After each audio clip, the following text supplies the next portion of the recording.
Hey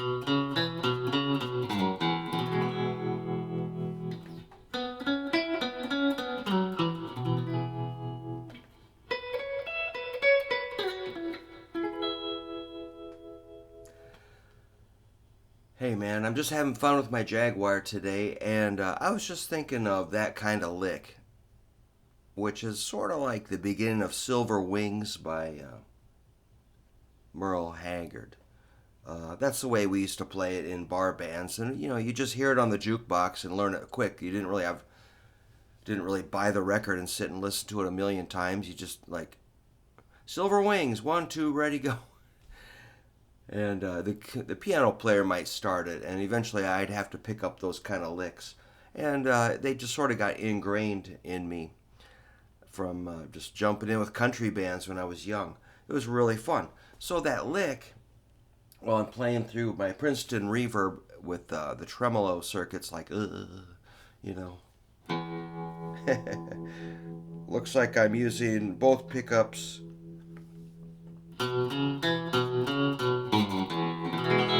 I dig that, man. So that's like a B to a C sharp to an E, which I really like that pickup sound.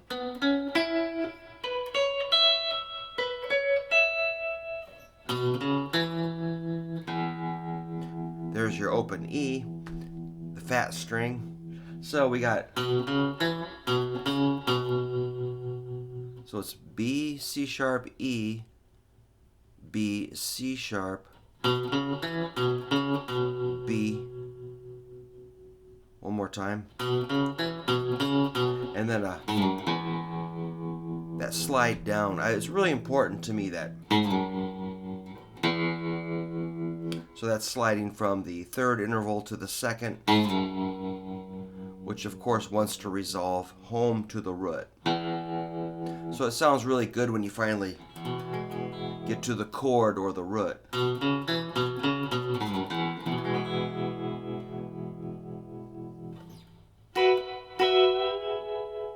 And if you wanted to,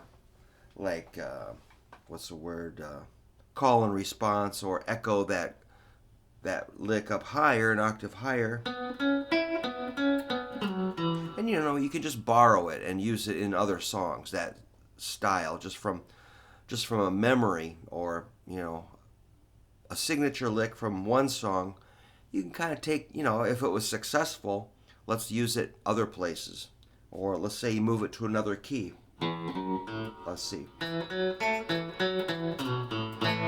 Sounds like a lot of songs. There's A, key of A. So anyway, back to E.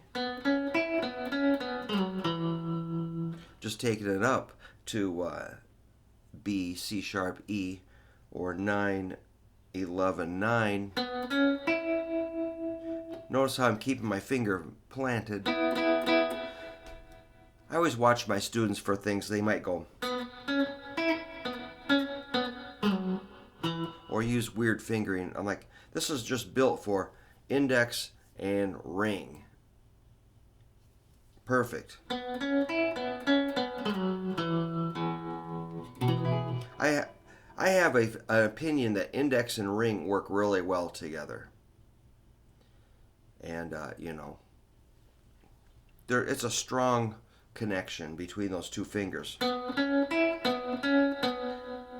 And then you got your 11 to 9, and then the root at 7.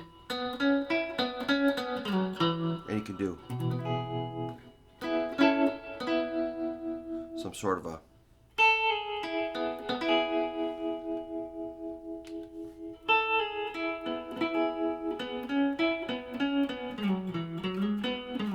and then you can start to expand on that lick or riff or collection of notes.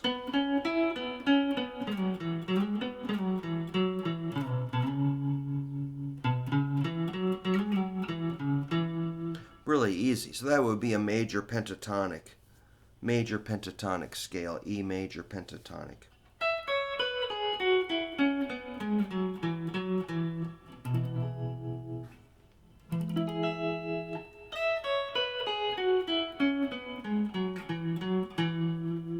So, scales can be, I see my students get bored and frustrated with scales right away. But if you just put a little bit of effort into making it sound like a lick or a phrase or matching it with a chord,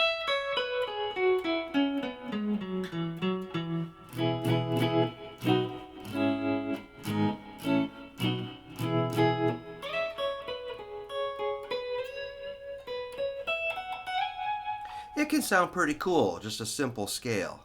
It doesn't have to be, you don't have to come up with genius moves every time you pick up your guitar. Sometimes just the simplest thing is much better. It just fits. So using that major pentatonic, let's double check. It's like a 12-9, 12-9, 11-9, 11-9, 11-9, 7. And you can also get a 9-7 for that low B and come back up. So that B, C sharp, E kind of steps up to the root. It's like a lead in. A 1, 2, 3, 4, 1, 2. Something like that. I don't know. I'm not counting very good right now, but you get it.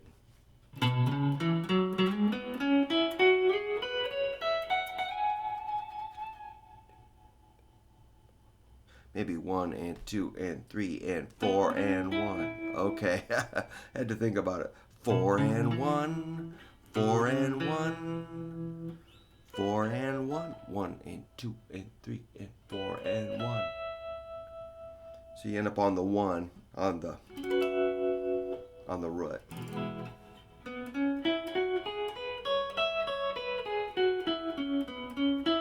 Looking for my metronome. So let's say we go about 79 beats a minute and go 2 and 3 and 4 and 2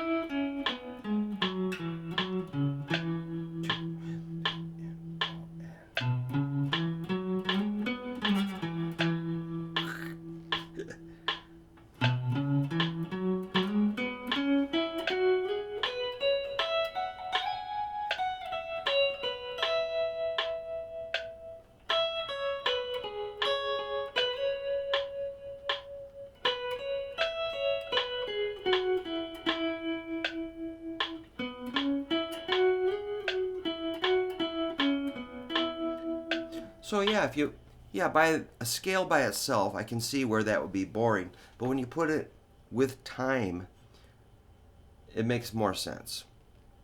So, just start experimenting with your metronome.